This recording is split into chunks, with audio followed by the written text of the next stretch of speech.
안녕하십니까, 토이건설계 박수덕입니다. 오늘은 이 퀵 클램프에 대해서 조금 알아보도록 할 건데요. 이제 기본적인 얘가 작동하는 원리하고 고장이 나거나 이랬을 때 대처하는 방법들에 대해서 좀 알아보도록 하겠습니다. 퀵 클램프는 굉장히 단순해요. 펌프에서 만들어진 압력을 여기에 보이시는 실린더를 밀었다 닫았다 하면서 얘 버켓이라든지 어태치먼트들을 잠갔다 풀렀다 하는 그런 장치고요.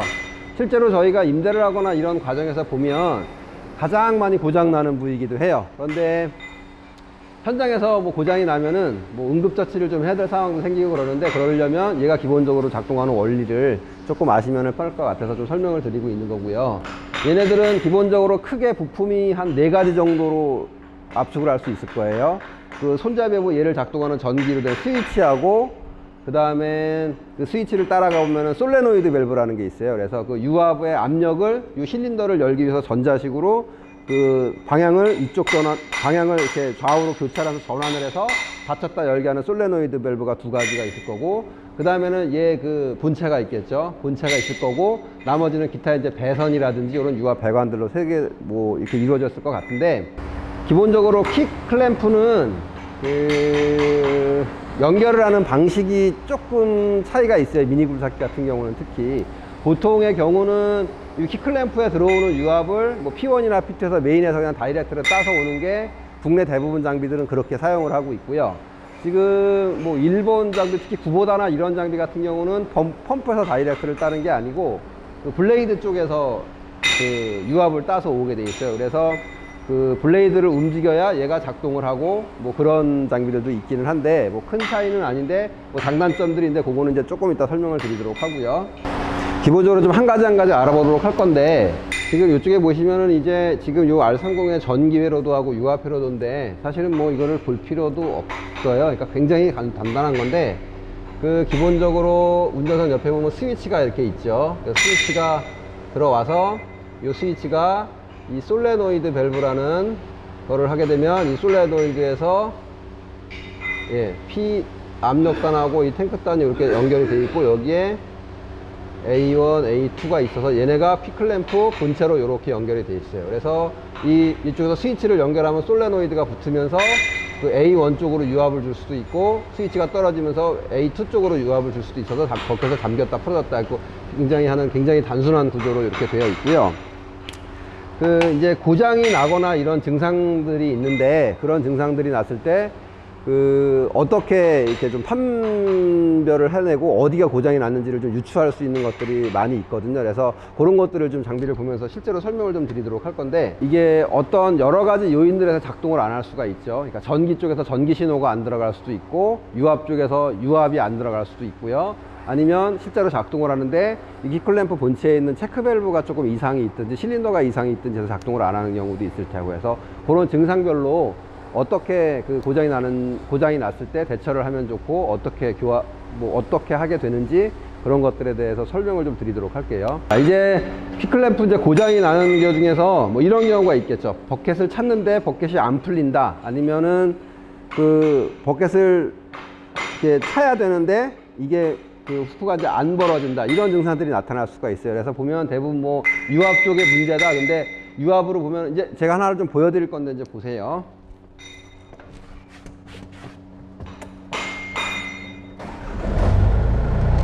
자, 보시게 되면, 자, 보이시죠? 자, 지금 퀵 클램프 배관이 잠김 쪽으로 되어 있는 거고, 풀림 쪽으로 하게 되면 반대쪽 배관이 움직이게 돼요. 그죠? 반대쪽 배관이 움직이게 되는데, 유압 배관이 움직인다고 해서 유압은 100% 들어간다고 볼 수가 없어요. 왜 그러냐면, 잠김 쪽으로 할 때는 저쪽 배관이 움직였고요, 풀림 쪽으로 할 때는 이쪽 배관이 이제 압력이라면서 호수가 움직이시는 거를 보셨을 거예요. 스위치가 고장이 나서 잠김 쪽으로 돼 있지 않고 뭐 연결을 못 시켜준다면 배관은 둘 중에 하나는 계속 움직이게 돼요. 움직일 때마다. 그런데 그거는 실제로 유압 계통의 고장이 아니라 전기 스위치 고장으로 봐야 되거든요. 그래서 스위치를 ON으로 해놓고 오프로 해놓고 막 움직였을 때 이쪽 저쪽이 압력이 들어가는 것들이 보여지면 스위치 이상이 아니지만, 한쪽만 들어간다 그러면 제일 기본적으로 의심해야 될 게 스위치 쪽을 좀 먼저 보셔야 되고요. 지금 여기 스위치를 하나 준비해보면, 스위치가 이제 종류가 여러 가지가 있을 거예요. 지금 대부분 보면은 이제 요런 스위치가 이렇게 여기를 제끼고 이렇게 들어가는 스위치들이 있고요. 그 다음에 이제 토글 스위치라고 해서 요런 그 막대, 작은 막대 같은 게 있어서 이렇게 움직이는 스위치들이 있고, 들어서 옮기고 뭐 그냥 내리고 이런 스위치들도 있을 거고요. 여러 가지가 있는데 결국 스위치는 스위치일 뿐이고요. 그 솔레노이드 밸브라는 거를 전기를 주고 끊고 그 역할밖에는 하지 않아요. 지금 이 장비 같은 경우는 제가 솔레노이드 밸브를 보여줄 건데, 스위치를 ON을 하게 되면 솔레노이드 밸브라는 걸로 전기가 들어가서 그 이제 이쪽 실린더로 들어가는 그 유압을 방향을 이렇게 제어를 뭐 A1으로 갔다 A2로 갔다 이렇게 방향을 전환을 해주는 그거인데, 솔레노이드 밸브를 요동을 보도록 할게요.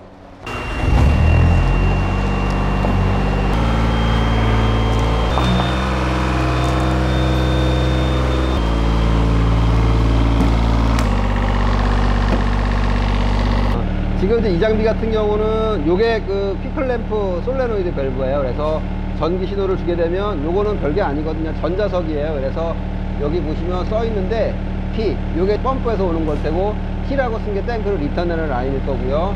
A하고 지금 B로 돼 있어요. 그래서 보면 스위치가 고장이 났는지 솔레노이드 밸브가 고장이 났는지를 좀 알아보는 방법인데, 그 방법 같은 경우는 지금 자 이제 보시면 퀵클램프를 잠가 보세요. 자, 지금 보면 요게 지금 요쪽으로 사실은 제일 간단한 방법 중에 하나가, 만약에 그 전기 계통이 고장이 났는지 요게 고장이 났는지를 알아보는 가장 간단한 방법 중에 하나는, 지금 보시면 대부분 장비들은 지금 여기 그 버켓을 잠근 거가 되겠죠. 잠그게 되면 이게 결국은 전자석인데 아무런 증상이 없어요. 그런데 한번 그 버켓을 풀러 보세요. 버켓을 풀게 되면 이쪽으로 이제 자석이, 얘가 전자석이 되면 자석이 되거든요. 그래서 여기를 밸브를 왔다 갔다 안 해서 스크루를 움직이게 되어 있는데, 여기 이제 보시면 이쪽으로 전기가 들어오는지 안 들어오는지는 드라이버 같은 경우 이쪽으로 대보시면 보시면 약간의 자석이 돼서 이쪽으로 자석이 붙게 돼 있어요. 다시 이제 잠가 보세요. 자, 잠그게 되면은 보시는 것처럼 아예 자성체가 없어져요. 그래서 이게 정상 작동이 되는지 안 되는지는 이렇게 좀 알아보시는 방법도, 현장에서는 뭐 정확한 방법은 아니지만 이런 방법도 있고요.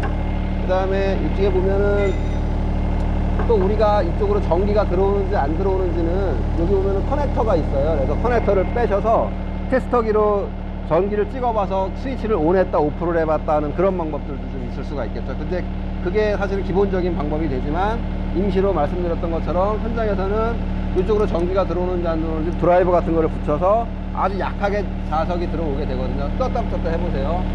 지금 잠근 상태고, 지금 풀게 되면 전기를 줘서 이쪽에 자석이 약간 되는 거를 느끼실 수 있는데, 조금 그런 방법도 있을 수 있고요. 자, 이제 전기 계통을 좀 체크를 해 보셨는데, 전기 계통에서는 문제가 없는 게 나오는데도 퀵클램프가 작동이 안 된다고 하면, 그 다음에는 좀 알아보셔야 될 방법들이, 유압이 이쪽으로 전달이 되고 이쪽으로 전달이 되는 게 호스를 통해서 보이기도 하고, 그런데도 얘가 작동을 안 된다 그러면 사실 그 다음에 의심을 해봐야 될 것은, 여기 보이실지 모르겠는데 여기 보시면 여기 그 체크 밸브라는 게 있어요. 그래서 기본적으로 체크 밸브라는 게 뭐냐면, 이게 정확히 말하면 뭐 홀딩 밸브라고 해야 맞을 수도 있는데, 이를테면 여기 호수가 터졌다고 해서 이게 잠기거나 풀리지 않아요. 그럼 왜 그러냐면, 요 안에 보면은 지금 보시는 것처럼 이렇게 그 체크 밸브가 붙어 있어요. 체크 밸브가 붙어 있어서 요게 체크 밸브인데, 정확히는 이 체크 밸브 하우징이겠죠. 붙어 있는데, 지금 얘가 여기 보이시는 그 체크 밸브가 그 유압이 들어가야 들어가면서 얘네를 열고 닫고를 지금 뭐 그렇게 하고 있거든요. 그래서 이를테면 호수가 터졌다고 해서 얘가 풀리거나 그러지 않아요. 안전 때문에 사실은 달아놓은 부분들인데, 그래서 항상 보면 유압이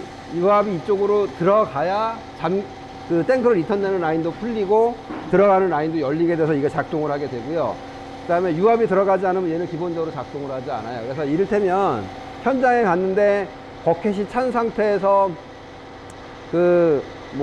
여기가 퀵클램프가 고장이 나서 버켓이 풀리지도 않고 잠기지도 않고 이래야 되는데, 버켓을 풀어야 될 상황이 있다거나 그런 상황이 생기게 되면, 이쪽에 보이시는 체크 밸브 육각형 볼트가 있거든요. 걔를 풀으시면, 살짝 풀어놓으시고 이 뒤에 뒤쪽 후크부를 뭐 툭툭툭 치거나 뭐 이렇게 하게 되면, 그쪽으로 유압이 빠지면서 이렇게 얘가 버켓을 풀거나 풀을 수가 있거나 그렇게 하실 수가 있을 거예요. 그래서 뭐 응급조치는 이제 그런 식으로 좀 할 상황이 생길 수 있으니까 그렇게 하시면 될 것 같고, 이제 퀵클램프가 작동이 안 될 때 설명을 드리려고 설명을 드리고는 있는데, 사실은 이게 어떤 구조라든지 이런 것들을 설명을 하려니까 좀 쉽지가 않은 부분이 굉장히 있네요. 그래서 일단은 뭐 이렇게 간단히 다시 한번 정리를 하면, 그 전기 쪽에 작동이 안 된다 그러면 전기 쪽 먼저를 좀 체크를 해 보시면 좋을 것 같고요. 기본적으로 스위치하고 솔레노이드 밸브라는 거를 체크를 좀 해 보시면 될 것 같고, 그 다음에는 유압 쪽에서의 그 작동 여부는 여기 체크 밸브를 좀 작동이 안 된다고 하면 체크 밸브를 좀 확인을 해 보시라고 말씀을 드렸었고요. 이제 일제 장비들 같은 경우는 이제 이게 어떻게 보면은 국내에 요 윗부분까지만 수입이 되고, 이 아래 배관이라든지 퀵클램프라든지 이런 것들은 국내에 들어와서 다는 경우가 많이 있어요. 그래서 미니 장비 같은 경우는. 그런데 그 다는 과정에서 보면 이 상시 전원을 따서 하는 경우가 이제 간혹 있거든요. 그래서 아마 꽤 많이 있을 거예요. 대부분 보면 상시 전원에서 따게 되는데, 이 상시 전원이라는 게 뭐냐면 키를 ON으로 하든 OFF로 하든 항상 그 배터리에서 이제 그 직결로 따온 거라고 쉽게 생각해서 그렇게 보시면 될 것 같은데, 그러다 보니까 이 퀵클램프를 그 장착 쪽으로 하게 되면은 그 솔레노이드 밸브가 끊어지는, 그러니까 밸브 전기를 끊는 거예요. 그런데 이거를 풀림 쪽으로 하게 되면 솔레노이드 밸브에다 전기를 주고 있는 거라고 보시면 되는데, 그러다 보니까 이 버켓을 풀은 상태에서 시동을 끄시고 주차를 해 놓으시는 경우가 만약에 생기게 되면, 이쪽으로 그 퀵클램프 솔레노이드 밸브로 계속 전기가 들어가 있다고 보실 수 있는 그런 장비들이 있어요. 그래서 어떤 문제가 생기냐면, 퀵클램프 버켓을 푸른 상태에서 그 시동을 꺼놓고 주차를 해 놓으시게 되면, 오랜 시간 장시간 주차를 하게 되면 배터리가 방전되는 경우가 생길 수 있어요. 그래서 그거는 될 수 있으면 어떤 장비든 뭐 상시 전원을 안 딴 장비더라도 하더라도 항상 퀵클램프를 잠김 쪽으로, 그러니까 버켓을 잠기는 쪽으로 해 놓으시고 좀 주차를 해 주시는 게 뭐 배터리 방전이라든지 이런 거를 좀 면에 막으실 수 있을 것 같고요. 퀵클램프는 기본적으로 그 버켓을 장착을 하고 뭐 어때 브레이커라든지 이런 거를 장착하고 풀었다는 뭐 그런 아이들인데, 얘네들은 이제 그러다 보니까 자기 자신이 타고 있는 장비에 이 버켓 제원들을 좀 아시면은 좋은 것들이 있어요. 그래서 기본적으로 세 가지만 보시면 되는데, 가장 기본적으로는 이제 핀경이 되겠죠. 여기 이제 장착이 되는 핀의 그 굵기가 얼마가 나오게 되는지, 그 핀경을 좀 알고 계시면 좋을 것 같고, 그 다음에 요 내폭, 안에서 이렇게 앞에서 봤을 때 요 폭이 되는 내폭을 좀 기본적으로 아시면 좋을 것 같고, 그 다음에는 장착 거리라고 하죠. 이제 센터 투 센터라고 하는데, 이 핀경이 핀이 있는 중앙에서 요 다음 핀이 있는 중앙까지의 그 장착 거리라는 게 있거든요. 그래서 안전핀을 초절할 수 있는 거리라는 것도 있고, 그런데 그 거리는 기본적으로 얼마가 되시는지는 좀 알고 계시면 좋을 것 같아요. 그래서 그거 세 가지만 맞으면 어떤 버켓, 어떤 브레이커라든지 가서 다 이렇게 장착을 할 수 있는 그런 부분들이 되니까, 그런 거 정도는 자기 자신의 가지고 있는 장비 정도는 알고 계시면 좋을 것 같아요. 그 국내 장착하는 장비들 중에서 통상 퀵클램프는 뭐 메인 펌프 P1이나 P2에서 다이렉트를 따는 경우도 많이 있고, 아까 뭐 잠깐 말씀드렸지만 블레이드 쪽에서 따는 경우도 있다고 말씀을 드렸는데, 이런 것들은 장단점이 있어요. 그러니까 이를테면 구보다 미니 굴삭기 같은 경우는 지금 대부분 블레이드 쪽에서 따고 있거든요. 그 말은 뭐냐면, 이 퀵클램프로 들어가는 유압을 블레이드가 들어가는 그 MCV 쪽에서 나와서 블레이드로 들어가는 그쪽 배관에서 두 개를 딴 거예요. 그러다 보니까 그냥 스위치를 오프로 하거나 온으로 했을 때 얘가 작동을 하지 않고, 꼭 같이 블레이드를 쭉 올리고 있으면 블레이드가 다 올라가고 난 다음에 그 여분의 유압이 이쪽으로 들어가서 작동이 되고, 이런 장비들이 있고요. 얘네 같은 경우는 지금 또 국내 대부분 장비들은 P1이나 P2에서 다이렉트로 유압을 따거든요. 그러다 보니까 이 아무 동작이나 움직이게만 되면 얘네들이 그냥 열렸다 풀렸다가 기본 작동이 잘 되는 부분들이 있고요. 그래서 그거는 장단점들이 있는데, 이를테면 블레이드에서 유압을 따게 되면 어떤 경사지에서 기울어져 있을 때 자기도 모르게 무의식적으로 버켓을 풀기 위해서 블레이드를 확 드는 경우가 있어서 전복이 되거나 이럴 위험도 좀 분명히 있을 수 있고요. 그 대신에 장점은 장비가 움직일 때마다 이쪽으로 좀 데미지를 막 덜 주게 되죠. 그래서 그 메인에서 딴 장비들은 뭐 중량물을 들거나 하게 되면 호수가 유압을 가기 전에 얘네가 막 뭐 실룩실룩 움직이는 것들이 보일 거예요. 뭐 그런 장점들은 있는 부분들이 있을 수 있고요. 그 사용을 하시다가 어떤 분들이 좀 질문을 하시는 부분들이 그 얘네들 같은 경우 이제 펌프에서 직접 그 유압을 따서 오다 보니까 이를테면 무거운 거를 들게 되면 이 피클램프 배관들이 실룩실룩 움직이는데 이 호수가 얇아서 먼저 터지는 거 아니냐고 뭐 물어보시는 분들 계셨었는데, 실제로 유압 호수 같은 경우는 이를테면 같은 재질, 같은 뭐 안에 이제 철심이 들어갔죠. 같은 철심에 같은 고무라는 재질을 쓰게 되면 이 호수가 얇을수록 훨씬 더 높은 압력을 버티게 되어 있어요. 그러니까 그런 걱정은 좀 안 하셔도 될 것 같고요. 대략 피클램프에 대해서 이제 그 알아보느라고 알아봤는데, 이게 어떤 구조라든지 이런 메커니즘을 말로 설명을 드리려니까 좀 굉장히 어려운 부분들이 있어서 좀 많이 좀 미숙한 부분들이 있는 것처럼 보이네요. 그래서 혹시나 궁금하시거나 뭐 이런 부분들이 있어서 전화를 주시면 뭐 저희가 알고 있는 한도 내에서는 좀 설명을 좀 드리도록 할 거고요. 이상 여기까지 이제 그 피클램프에 대해서 간략하게 좀 알아봤습니다. 감사합니다. 끝!